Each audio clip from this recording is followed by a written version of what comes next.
恬靜隨風輕笑花，照灌南暮晚落霞。無心不念微塵色，清茶悠悠淡年華。這是一首極具禪意與隱逸色彩的現代原創七言絕句，全詩依循格律詩的架構，描繪了一幅遠離塵囂與自然融為一體，在歲月中修心養性的淡泊畫卷。詩詞意境深度解釋，恬靜隨風輕笑花，字面意內心安寧平靜，身體彷彿隨着清風輕盈擺動，對着盛開的花朵展露出一抹會心的微笑。深層意，開篇即奠定全詩靜與閒的基調，輕笑花隱含佛家拈花微笑的禪宗典故，像指對世間萬物生命流轉的徹悟與包容。照灌南暮晚落霞，字面意清晨觀賞山間飄渺的雲霧，傍晚靜看天邊絢麗的晚霞。深層意，這句描繪了山居或隱逸生活的日常，借由朝與晚、南暮與落霞的對象，時間的流逝變得極其自然且美好，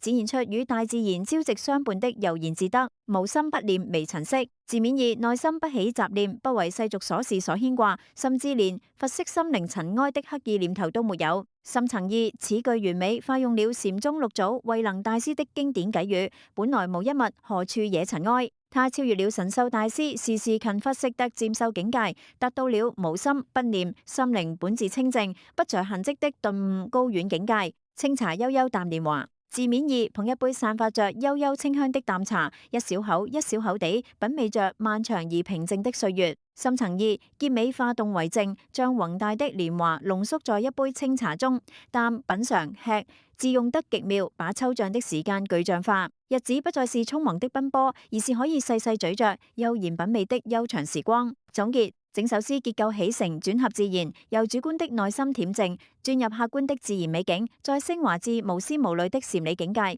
最後落腳於品茶度日的生活實景。全詩沒有激昂的字眼，卻在字裏行間流露出行到水窮處，坐看雲起時的曠達與超然。